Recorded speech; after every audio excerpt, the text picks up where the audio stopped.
So, ayan na guys. Hi guys! Meron tayo ditong hiniwang chicken breast. Magluluto ako ngayon ng sweet and sour garlic. Asin. Flour. Maglagay din tayo ng cornstarch.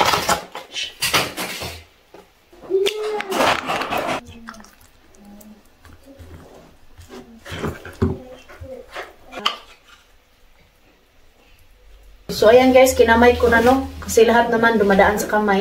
Ang importante, naghugas at malinis yung kamay natin. So, ayan guys, ibabad ko to ng overnight. Bukas ko na tululutuin kasi nga meron pa kaming ulam ngayon.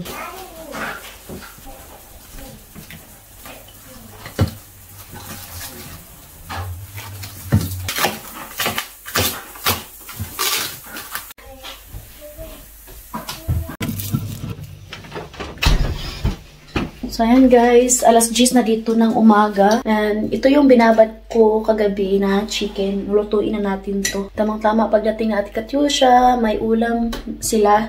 Dito si Edie pala, hindi namin siya pinasok today sa school kasi nga may lakad kami ni Happy mamaya. Iiwan lang namin sila.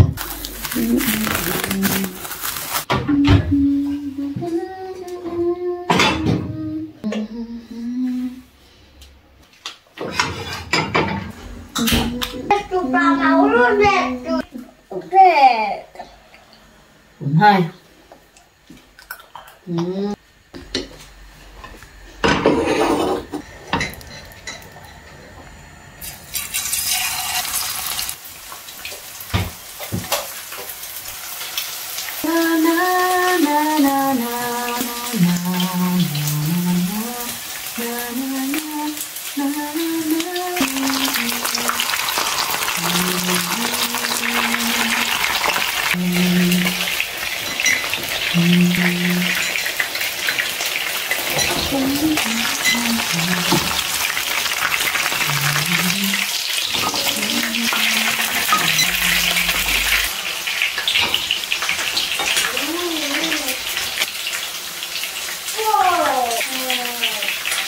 Marami rin yung naluto ko guys. Kasi nga, sila si mama, tikim-tikim lang naman yan sila kasi hindi sila sanay sa pagkain natin. Pero pag nagustuhan naman nila, binabalik-balikan.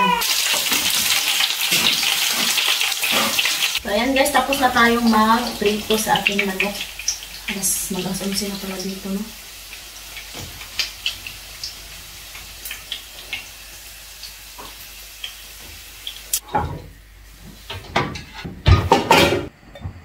Pepper tayo sa ating sauce. Yung green na bell pepper, ginamit ni mama sa sabaw. So, kaya yung ilalagay na lang natin is yung red. Kung ano lang yung meron tayo. Ang sarap ng manok. Sobrang lambot.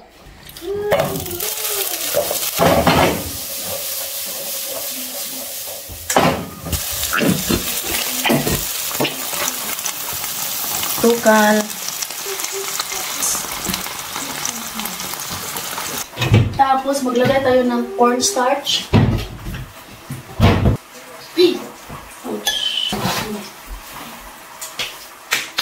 Maglagay tayo ng tubig. Ayan.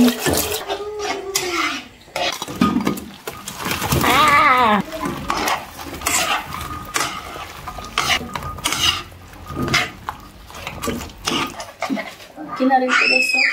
Kulang sa ingredient, pero sobrang sarap. Hindi man pagpagalingay. Ang importante kumakain yung mga anak natin.